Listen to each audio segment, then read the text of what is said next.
OFM Agri is by die Case IH demo dag van die splinternuwe Steiger 715 trekker wat hulle gisteraand in Bloemfontein bekend gestel het. Ek gesels nou met Case Ladybrand in Bloemfontein eienaar en handelaaarshoof, Charlene Baardenhos, wat ons gasheer is. En sy is ook vanjaar, Julie om presies te wees, is sy 10 jaar aan die gang met die handelaarskap. Charlene, vat vir ons bietjie terug, waar het dit alles begin? Alzet, baie dankie man. 10 jaar gelede het ek die geleentheid gekry om op my eie iets aan te pak, iets nuut. Ek kom uit 'n geskiedenis in die mynbedryf uit en gebore op 'n plaas, groot geword in die Noordwes as 'n plaaskind. So ja, toe is ek maar terug in die landboubedryf. En 10 jaar terug op die 1 Julie het ek die geleentheid gekry om Case Ladybrand oor te neem. En in baie moeilike omstandighede en baie moeilike jare eintlik begin. Dit was baie droë jare gewees. So met groot genade is ons daardeur. Die handelaarskap het regtig nogal goed aan die gang gekom, baie goed gedoen en 3 jaar later is ek gevra of ek kans sien om Case Bloemfontein ook oor te neem. So ja, Bloemfontein 7 jaar nou. Ons werk baie hard aan naverkoopdiens, is ons hooffokus. Dis waarop ons hele dienslewering baseer, om die kliënt gelukkig te hou. Kliënt moenie staan nie. En sit jouself in die kliënt se skoene. Dis maar dinge waar volgens ons lewe. So ja, 10 jaar, baie interessante mense leer ken, baie goeie verhoudinge met kliënte gesmee.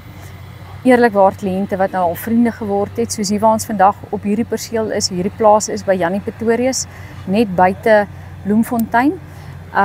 Kliënt van ons wat saam met ons gestaan het om hierdie hele geleentheid nou van gisteraand met die bekendstelling tot hier waar ons vandag op die demo dag is, om saam met ons te werk hier aan en vir ons die geleentheid te gee om hier so die demonstrasies te doen. Ja, dis beslis so. Ek het ook gisteraand by die bekendstelling gesien, die mense groet mekaar, omhels mekaar. Dit is soos 'n gesin, 'n familie-reunie, soos wat almal by mekaar kom en net weer opvang. En dan natuurlik die Steiger self, dit is baie bekende trekkers wêreldwyd, geskep deur die Steiger broers in Minnesota, Amerika. In 1957 was die eerste model gemaak en later in die 80s het Case hulle maatskappy oorgekoop. En as jy sien waar die trekker begin het, die beginsels was daar, die 4 trek beginsels was daar, die as, die rotasie. Maar waar die 715 vandag staan met sy risperbande, sy sterkte, die tegnologie wat daarin is. Mens wonder wat sou die broers vandag gesê het as hulle moet sien waarheen hulle droom of waar hulle droom geëindig het. Wat is vir jou spesiaal van hierdie dinamiese Case handelsmerk? Ek moet vir jou sê, iets wat die Case handelsmerk definitief laat uitstaan, is dat ons glo aan verhoudinge met ons kliënte. Ons reik uit na ons kliënte toe, ons glo daaraan om die kliënte gesig tot gesig te sien.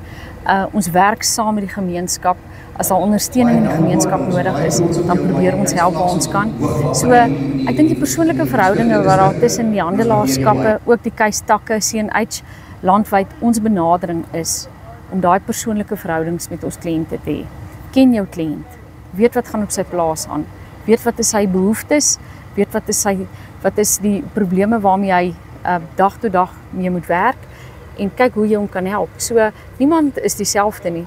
En hoe jy hom hanteer is maar wat jou eintlik laat uitstaan. So daai vriende wat jy naand maak uit 'n kliëntebasis uit, is 'n pad wat jy vir baie lank stap.